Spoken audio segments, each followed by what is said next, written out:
생명의 샘과 2026년 2월 둘째 주 소그룹 모임입니다.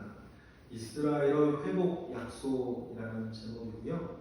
하나님께서는 그 신비 가운데에 하시는 일이 있고 그 신비 가운데에 이스라엘이 지금은 잠시 무너진 모양으로 있으나 하나님께서는 시온에서 구원을 베풀어 이스라엘도 복음으로 돌아오게 하셔서 또 풍성함을 더하게 하실 것이다 라고 하는 희망, 비전을 제시하고 있는 본문입니다. 그래서 오늘 이 본문을 중심으로 해서 소그룹 모임이 진행이 될 텐데 내용을 먼저 파악하고 적용과 나눔을 읽도록 하겠습니다. 관찰 질문 1번 다 같이 시작. 바울이 전한 이 신비는 무엇입니까? 25절에 보니까 좀 길죠? 이방인의 수가 충만하기까지 이스라엘의 더러가 어떻게 되는 것? 우둔하여 지는 것. 왜 이렇게 일을 하실까? 하나님의 신비 가운데 있다 라는 거예요. 신비의 의미, 침묵이라고 말씀을 드렸고 우리가 이스라엘뿐 아니라 우리가 개개인으로 삶을 이어갈 때에도 하나님의 신비가 있다는 것을 우리가 알고 겸손할 필요가 있고 믿음의 길을 여전히 걸어가야 할 때가 있다는 것을 명심하시길 바랍니다.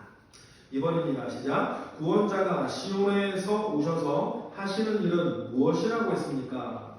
26에서 27절 쭉 보니까 여러 일들이 있는데 구원자가 시온에서 오셔서 하시는 일 한마디로 얘기하면 언약을 이루는 거죠. 그죠? 언약을 이룰 건데 언약을 이루는 것을 통해서 뭘 하시냐면 온 이스라엘을 구원하시고 온 이스라엘을 구원하기 위해서 경건하지 않은 것을 돌이키고 그들의 죄를 없애주실 거다. 이 모든 일들을 통해서 하나님이 하시는 구원자가 시온에서 오셔서 하시는 일은 언약을 완전하게 이루어 주시는 일이다 라고 하는 겁니다.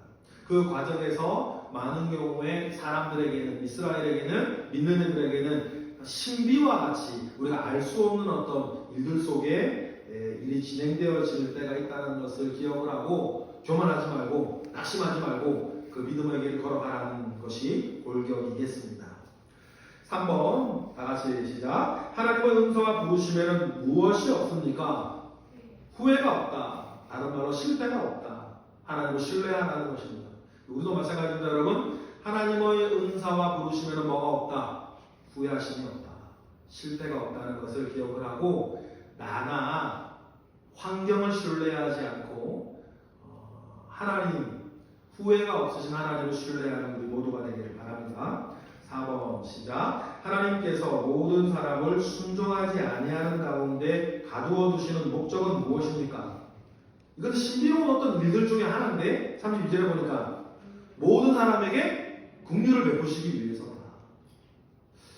꼭 이렇게 하셔야 됩니까? 이스라엘 실패?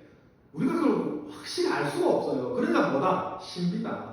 우리가 알 수 있는 것은 하나님은 시건치 아니하시는 분이라 구약에서부터 하나님이 이스라엘에 가셨던 말씀, 언약, 약속이 있으니 지금은 이스라엘이 복음의 은혜 가운데에서 무너져 있고 심지어는 복음과 교회를 핍박하는 자리에 있다 할지라도 하나님께서는 모든 사람에게 긍휼을 베푸시고 그 가운데에선 이방인뿐 아니라 이제 누구도 있으니 이스라엘도 있으니 하나님이 하실 일을 우리가 신비 가운데서 믿고 바라보자. 그 맥락 가운데 있습니다.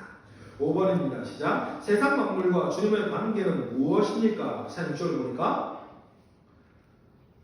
관계는 주로 말미암고 주님께로 돌아가는 것. 이게 단순하게 얘기하면 하나님께서 모든 것의 창조주이시다.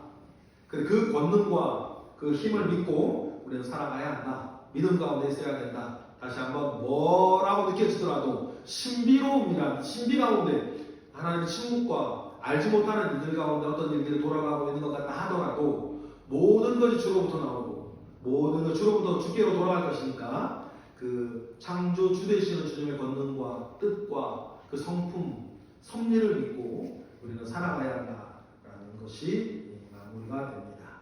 이것으로 이제 이른바 교리편이라고 하는 이제 로마서 1편이 끝나요. 그리고 이제 12장 생활편으로 들어가는데 이 복음에 대한 내용을 확실하게 정리하고 가고 정리하지 않고 12장으로 넘어가면 12장의 내용은 그저 단순한 윤리적인 이야기가 되는 거예요. 그러나 12장의 내용이 단순히 윤리적인 이야기가 아닌 것은 이런 복음의 기초 위에서 우리가 생각하는 은혜와 비전이 있기 때문이다 라는 것을 여러분 기억하시면 되겠습니다. 자, 적용과 나누고 들어가겠습니다. 이 신비는 이방인의 충만한 수가 들어오기까지 이스라엘의 더러를 우둔하게 되는 것이라. 이스라엘의 우둔함이 오히려 이방인인 우리에게 구원의 문이 열리게 한 하나님의 깊은 섭리였다는 사실입니다. 당신의 삶에서 이해할 수 없었던 고난이나 어려움이 하나님의 더 큰 계획을 위한 신비였다는 것을 깨달았던 경험이 있습니까? 네, 그대로 하시면 될 것 같아요. 그때에는 내가 그 고난이나 어려움들이 어떤 것이었는지, 어떤 의미였는지, 어떤 하나님의 뜻을 이루어가는 것이었는지 도무지 몰랐는데 나중에 지나고 보니까 그 일들을 통해서 하나님이 이루어 놓으신 큰 계획이 있었다. 그 신비가 있었다는 것을 깨달았던 대단한 일, 큰 일 아니라도 됩니다.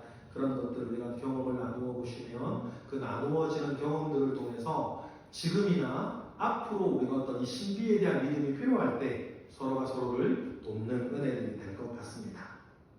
2번, 하나님의 은사와 부르심에는 후회하심이 없다고 했습니다.